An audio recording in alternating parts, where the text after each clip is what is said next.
Olá, essa é a quarta aula da semana 2 e hoje a gente vai falar sobre o que é o produto vetorial.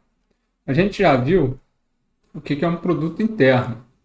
Um produto interno, ele é U, V, ele tem no R2 e no R3.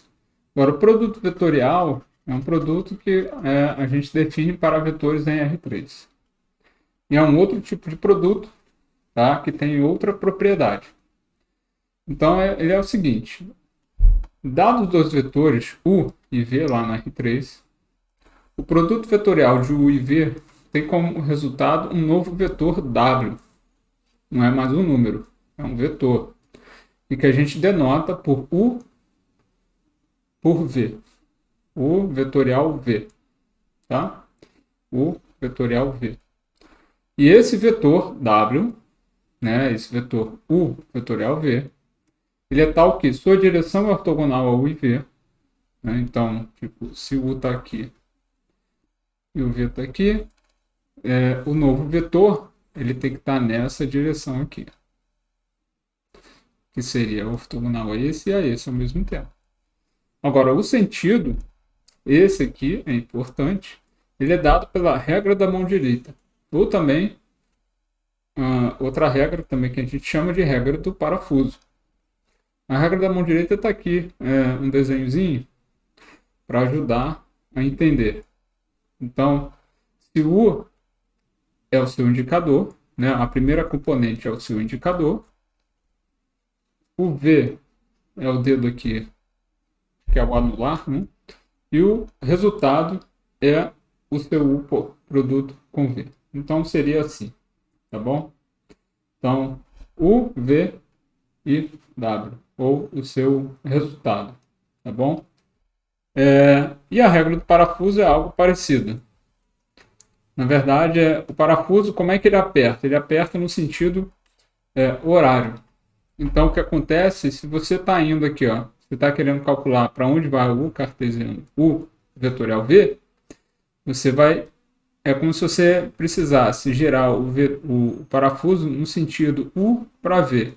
Então, imagina, é como se você tivesse uma chave de fenda aqui embaixo, tá bom? Uma chavinha de fenda aqui, para girar o parafuso nesse sentido. Se o parafuso estiver girando no sentido horário, ele está apertando, e se estiver no sentido anti-horário, ele está afrouxando. E essa é a ideia. Então, nesse caso, ele vai para cima, tá bom? Nesse caso, ele vai para cima porque você está girando ele nesse sentido aqui. Se você estivesse girando ele no sentido ao contrário, ele vai estar afrouxando, e aí estaria indo para baixo. Tá? Precisa de um pouco de imaginação, mas é outra forma de visualizar. Então tem a regra da mão direita, que é muito usada, tá? E tem a regra do parafuso. Os dois você precisa visualizar um pouco, tá bom? Então isso aí te dá o sentido, Porque o sentido vai te dizer se você está indo para lá, se o seu vetor está para cima ou está para baixo aqui nesse caso, tá bom? Então vamos lá. Pela regra da... Qual seria o comprimento? Vamos primeiro ver aqui. Qual seria o comprimento de U por V? Então, o comprimento ele é dado pelo seguinte. Pela norma de U, norma de V, seno θ. Onde θ é o ângulo entre U e V e θ é um número entre 0 e π. Tá? Esse vai ser o comprimento do vetor U cartesiano V. Tá bom? Pela regra, então, da mão direita, como é que seria o contrário? Ou seja, V por U. Bom, se U por V, lembra? U por V, vou fazer outro desenho aqui. V, U. Então, vejamos que U por V, você está indo nesse sentido, e aí você vai ter como resultado um vetor para cá.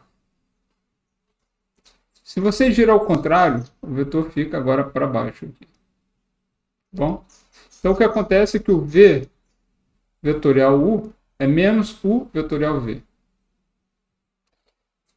Outra coisa interessante é que o produto de U com U é zero. É o vetor nulo. Uma forma de ver por essa equação aqui, se você quiser. o ângulo é nulo, né? Porque é o produto de U com U. Então, esse ângulo aqui é nulo, então o seno de zero é zero, então tem que dar o vetor que tem comprimento zero, que é o vetor nulo, tá bom? Agora, outra observação importante.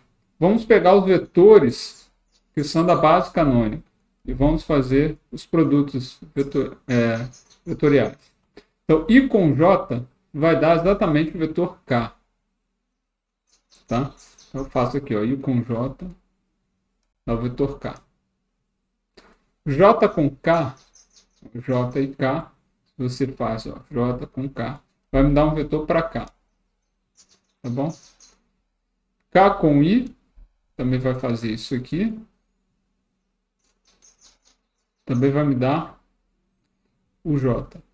E assim por diante. Tá bom? Agora vamos ver qual o resultado, né, de fato do produto vetorial de U, que tem coordenado O1, O2, O3, e um vetor V qualquer, V1, V2, V3. Então o que eu faço? Eu vou olhar para a combinação linear usando os vetores da base. Ou seja, U é U1 e chapéu, U2 J chapéu, mais U3 K chapéu.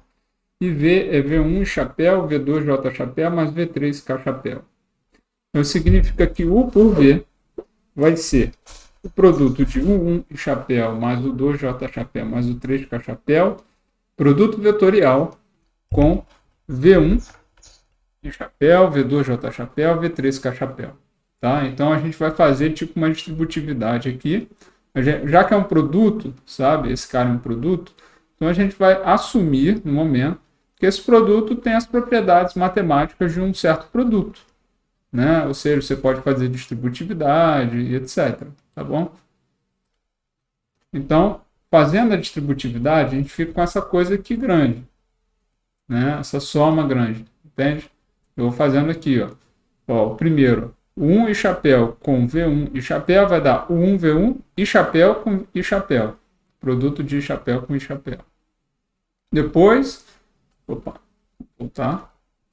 Depois eu faço U1 e chapéu com V2 J chapéu. Isso daria U1, V2 e chapéu, produto vetorial com J chapéu.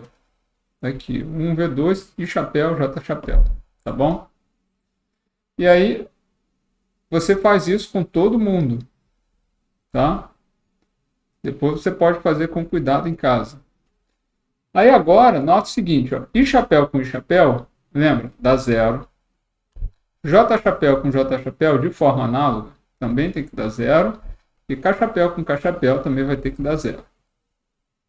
Agora, I com J dá K chapéu. Então, esse cara é o K chapéu. E aí você vai fazendo com todo mundo aqui. Esse aqui dá menos J, esse aqui vai dar menos K, e etc. Depois você organiza todo mundo que tem chapéu, todo mundo que tem J chapéu e o pessoal que tem K chapéu. Ficaria então assim, o 2V3 menos o 3V2 e chapéu, mais o 3V1 menos o 1V3 J chapéu, mais o 1V2 menos o 2V1 K chapéu. Isso aqui seriam então as coordenadas do vetor resultado do produto vetorial. Esse cara e esse cara. Então aqui é a coordenada x, y e z. Agora, para a gente guardar isso na cabeça, não ter que decorar isso aí tudo, às vezes isso aqui, na verdade, é um determinante. Essa conta que está aqui é igual a esse determinante aqui, no qual você coloca o i, j e k na primeira linha, as coordenadas do primeiro vetor, que é o U, na segunda linha, e as coordenadas do terceiro vetor na terceira linha. Então, aqui está as coordenadas do U, aqui está as coordenadas do V. Se você trocar a ordem, aqui tem que trocar a ordem também. Tá bom? Então, vamos fazer alguns exemplos. Vamos calcular o produto de U com V e de V com U. Onde, nesse exemplo, o U vai ser menos 1, 1, 3 e V vai ser 1, 3, 2. Então, o produto de U com V vai ser o determinante de IJK menos 1, 1, 3 e 1, 3, 2. Então, está aqui, ó, o vetor U, ele entra aqui, e o vetor V entra aqui. Então, fazendo o produto, a gente vai ficar agora fazendo o seguinte. Então aqui, ó, o i, ó, vai dar esse com esse, vai dar 2i.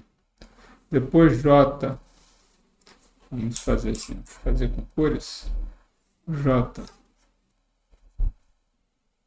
então vai ficar 3 vezes 1, 3, e depois o k vai ficar menos 3k chapéu, tá bom? E agora a gente faz no sentido contrário, que vai trocar o sinal agora. Então vai ficar menos 9 em chapéu. Depois 2j chapéu e menos k chapéu. Aqui. Fazendo a conta, então a gente ficaria com menos 7 chapéu, 5j, menos 4k. Isso quer dizer que o produto U vetorial V é o vetor menos 7, 5, menos 4. Então, pela observação que a gente fez antes, o produto de V com U é menos U com V, que daria então 7 menos 5, 4. Tá bom? Bom, o produto vetorial, na verdade, ele tem uma certa aplicação que é uma relação com a área de um paralelogramo. Do paralelogramo definido pelos vetores, por dois vetores. Digamos assim, eu tenho dois vetores U e V que geram um paralelogramo, como aqui na figura. Por exemplo, eu tenho aqui o vetor U, o vetor V, e isso daí me dá esse paralelogramo, no qual aqui é um lado paralelo ao vetor V e esse lado aqui é paralelo ao vetor U. Tá? Então, qual é a relação da área desse paralelogramo com o produto vetorial? Bom, digamos que esse aqui, o ângulo entre U e V, seja θ. Tá? Bom, a gente sabe que a área é a base vezes a altura. A área de uma figura geométrica no plano, como o paralelogramo, é base vezes a altura. Então, a base, qual é? A base é esse comprimento, que está aqui. Esse comprimento é o comprimento do vetor U, que vai dar a norma de U. A altura, que está aqui em preto, a gente tem que lembrar que aqui você tem um triângulo retângulo, no qual a hipotenusa é a norma de V. É exatamente o comprimento de V. Esse comprimento aqui. Então, esse lado de cá, esse cateto oposto, tá certo? Que é a altura, é dado por norma de V seno θ. Então, isso significa que a área que eu quero é norma de U, norma de V seno θ. E isso, pelo que a gente falou antes, é exatamente a norma do vetor produto vetorial U com V. Então, essa é a relação da área do paralelogramo com o produto vetorial. Então, se eu quero calcular a área de um paralelogramo definido por dois vetores, eu posso usar essa relação aqui. Tá bom? E aí você pode usar o determinante, né, para calcular, ao invés de ter que calcular qual é o ângulo entre os vetores, etc. Tá bom? Então, vamos fazer um exemplo aqui. Então, vamos calcular a área do paralelogramo que é gerado pelo vetor U, coordenada 1, 2, 0, vetor V, menos 1, 2, 3. Então, eu faço assim, eu calculo o produto vetorial de U com V, que dá o determinante de IJK, 1, 2, 0 e menos 1, 2, 3. Então, aqui a gente faz a conta, ok? Faz os produtos, dá 6i, 0j, 2k, 0i, 3j, 2k. Que vai dar 6i menos 3j mais 4k, que dá o vetor 6 menos 3, 4. Esse é o produto vetorial de U com V. Então, a área do paralelogramo vai ser a raiz quadrada de 36 mais 9 mais 16, que dá a raiz quadrada de 61. Então, essa é a área do paralelogramo. Então, basicamente, a gente não precisou calcular esse ângulo aqui, tá? Para poder calcular a área do paralelogramo. Isso aqui é o importante aqui e interessante. Tá bom? Agora, e se o paralelogramo está no R2? Porque, lembra, aqui, como a gente usou produto vetorial, na verdade, esses vetores daqui estão no R3. Mas e se o paralelogramo está no R2? Aí, o que você faz é o seguinte, você pega os vetores que estão no R2 para o vetor que está no R3. Você adiciona uma variável aqui, uma coordenada. A gente adiciona a coordenada 0. Não pode ser qualquer uma. Em geral, você tem que adicionar Você poderia fazer diferente, mas seria mais elaborado, você teria que fazer contas para descobrir qual outra opção você poderia fazer, tá? Porque você teria que fazer uma transformação apropriada. A mais simples é você simplesmente adicionar coordenada zero, tá? Porque o R2 está imerso no R3 dessa forma. Então agora vamos calcular então a norma. Agora, uma vez calculada a norma de R por S, você obtém exatamente a área do paralelogramo que está no R2. Tá bom? Vamos fazer um exemplo aqui. Ó. Vamos calcular a área do paralelogramo no R2 gerado pelos vetores U de coordenada 1, 2 e V de coordenada menos 1, 3. Então vamos fazer assim. Ó. Eu pego o vetor U e vou estender ele para imergir, né? Mergulhar esse vetor dentro do R3. Então ele ficaria 1, 2, 0. Faço a mesma coisa com V. Me daria um vetor VE. Eu botei aqui um UE, que é tipo extensão, né? E um VE, menos 1, 3, 0. Então, esses vetores agora estão lá dentro do R3. Aqui o eixo Z, o eixo Y, o eixo X. Por exemplo, esse vetor daqui estaria aqui assim. 1, 2. Ele está aqui assim. Tá? Seria isso aqui, UE. Então, agora que você pegou os vetores e colocou ele dentro do R3, você faz o produto vetorial. Como os vetores eles estão aqui no plano, né, o outro vetor está aqui assim, o VE, o produto vetorial dele sempre vai dar um vetor que está no eixo Z. Nesse caso aqui que os vetores estão no R2. Então, o produto de UE com VE vai dar um vetorzinho aqui. Então, veja, de fato, na hora que você fizer a conta, nesse caso aqui vai dar 5K chapéu apenas, que é o vetor 005. Aí, na hora que você faz a conta, a norma vai dar a raiz quadrada do 5 ao quadrado, que é 5. Ou seja, dá exatamente essa componente que está aqui. É outra coisa importante. Não dá exatamente essa componente, tem que dar o módulo dela, né? Tem que ser o módulo de 5. Porque pode ser que o vetor ele dê aqui para baixo, dependendo do produto que você está fazendo, o vetor pode resultar aqui para baixo. Então, teria que ser o módulo dele. Tá bom? Nesse caso aqui, deu exatamente o mesmo. Bom, então isso conclui a aula de produto vetorial. A gente se vê nas próximas aulas.